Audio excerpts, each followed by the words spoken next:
Hello दोस्तों, कैसे हो आप सभी। आज मैं आपके लिए कहानी लेकर आई हूँ सासू माँ। 2 दिन से मेरा मन बहुत बेचैन था जब से सुनील ने बताया माँ आ रही है। गांव से 2 दिन पहले फ़ोन आया था मेरी सासू माँ का कि वह कुछ दिनों के लिए यहाँ आना चाहती है। मेरी शादी को साल भर हुआ है, लव मैरिज थी। शहर में नौकरी की वजह से मेरा सासू माँ के साथ रहने का ज़्यादा मौका नहीं पड़ा। साल भर में पड़ोस में मेरी सहेलियां बन गई थी। मैंने उनके साथ किट्टी ज्वाइन कर ली थी। वे लोग जब भी मिलती अपनी सासू माँ की बुराई करती। एक दिन मैं कहने लगी, वैसे मेरी सासू माँ का स्वभाव तो अच्छा ही है। तो मेरी सहेली गोरी कहने लगी, दूर के ढोल सुहावने लगते हैं पर जब पास में आते हैं तो कान फटने लगते हैं। तुम्हारी सास साथ में नहीं रहती इसलिए तुम ऐसा कह रही हो।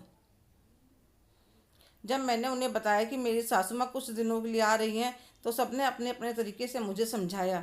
ज़्यादा संस्कारी बहू बनने की ज़रूरत नहीं है, ज़्यादा लाड करने की ज़रूरत नहीं है। अगर एक बार उनका मन यहाँ लग गया तो गांव जाने का नाम भी नहीं लेंगी। सबकी बातें सुनकर दिल बेचैन हो गया, क्योंकि मुझे भी अपने हिसाब से रहने की आदत पड़ चुकी थी। सुनील उनको लेने स्टेशन पर गए। इतने मैंने सूट बदलकर साड़ी पहन ली, उनका कमरा ठीक कर दिया और उनके लिए आलू की सब्जी और पूरी और थोड़ा सा हलवा बना लिया। इतनी देर में वे लोग आ गए। मैंने उन्हें प्रणाम किया तो उन्होंने ढेरों आशीर्वाद दे डाले। मम्मी जी, आप थक गई होंगी, नाश्ता करके फिर आराम कर लीजिएगा। तो वे कहने लगी, ठीक है बहू रानी। फिर मैंने उनके लिए गर्मा गर्म नाश्ता बनाया। उन्होंने खूब तारीफ करके नाश्ता करा। कहने लगी, गांव में अकेली होने की वजह से कुछ भी बनाने का दिल नहीं करता। मैं साड़ी में परेशान हो रही थी तो वह कहने लगी, बेटा आजकल तो सब सूट पहनती हैं, तुम नहीं पहनती। पहनती हूँ मम्मी जी, आज साड़ी पहनी है। जाओ बदल लो, परेशान होने की ज़रूरत नहीं है। फिर वे अपने कमरे में आराम करने चली गई। 2 घंटे आराम करने के बाद वह अपने कमरे से बाहर आती हैं तो मैं उनसे पूछने लगी, मम्मी जी दोपहर के खाने में क्या बनाऊं। तो कहने लगी, बहू आज कढ़ी चावल बना लेते हैं। मम्मी जी, मुझे तो बनानी नहीं आती, बाजार से ऑर्डर करके मंगवा दूं। अरे तो क्या हुआ, चलो मैं बनाती हूँ। वह बताती कि मैंने उनको सारा सामान निकाल कर दे दिया। जब उन्होंने तड़का लगाया तो उसकी खुशबू सारे घर में फैल गई। और जब मैंने खाई, वाह मम्मी जी, वाह मम्मी जी, इतना टेस्टी। करे तो मैं कढ़ी तो मैंने अपनी ज़िंदगी में कभी नहीं खाई। थोड़े से सामान से कितनी सारी बन गई। बाजार से इतनी महंगी आती है और इतनी स्वादिष्ट भी नहीं होती। इन्हें आए कई दिन हो गए थे। अब तो मुझे उनके साथ अच्छा लगने लगा था। ता काफ़ी कुछ सीख रही थी मैं उनसे। एक दिन मैं घर की डस्टिंग कर रही थी, सासू माँ कहने लगी, बहू नानी आज तो उठते ही काम में लग गई। हाँ मम्मी जी, आज मेरी किट्टी पार्टी है तो आज मेरी सारी सहेलियाँ हमारे यहाँ आएंगी। तो वह पूछने लगी कि किट्टी पार्टी क्या होता है मम्मी जी। महीने में एक बार, कभी किसी सहेली के कभी किसी सहेली के घर पर हम सभी इकट्ठे होते हैं। 7-8 सहेलियां हैं। कुछ गेम खेलते हैं, कुछ खाते हैं। नाश्ता बाजार से ऑर्डर करूँगी।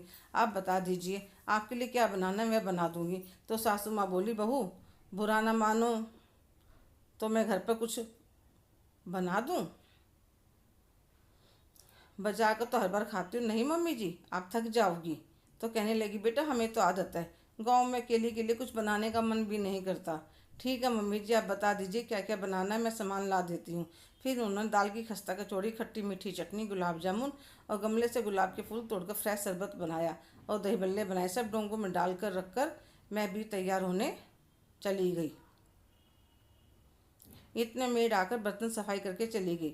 जब मेरी सहेली आई, घर में घुसते ही कहने लगी, क्या बात मंजू, आज तो घर खुशबू से महक रहा है, किसी स्पेशल दुकान से कुछ मंगवाया है क्या। तो मैं हंसकर उन्हें शरबत सर्व करने लगी और खाने का सामान टेबल पर लगा दिया।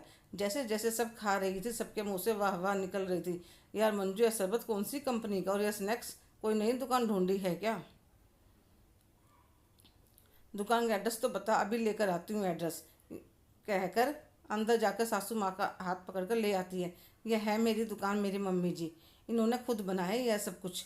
आंटी जी, आपके हाथों में तो जादू है, आप हमें भी सिखा दोगी। हाँ बेटा, सिखा दूंगी। शादी से सारी सहेलियाँ, शहर में रहने वाली मेरी मॉडर्न सहेलियाँ सासू माँ को घेर कर बैठ गई। कोई किसी चीज़ की रेसिपी पूछ रहा था, कोई किसी चीज़ की। जाते जाते सब मुझसे कहने लगी, मंजू तुम तो बहुत किस्मत वाली हो जो ऐसी सासू माँ मिली। कुछ दिनों बाद सासू माँ कहने लगी, अब मुझे गांव जाना है, वहाँ का घर भी तो संभालना है। तो मैं उनके गले मिलकर रो पड़ी। माँ आप मत जाओ, कोई बात नहीं बहू, दोबारा फिर आऊँगी। सच में लोगों को लगता है कि सारी सासू माँ बुरी होती हैं, पर ऐसा नहीं है। इसलिए हमें किसी से मिले बिना उसके लिए कोई भी गलत धारणा नहीं बनानी चाहिए। हेलो दोस्तों, कैसे हो आप सभी? आज की कहानी आपको कैसी लगी कमेंट करके ज़रूर बताइएगा।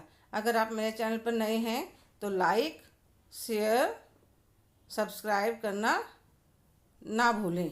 धन्यवाद।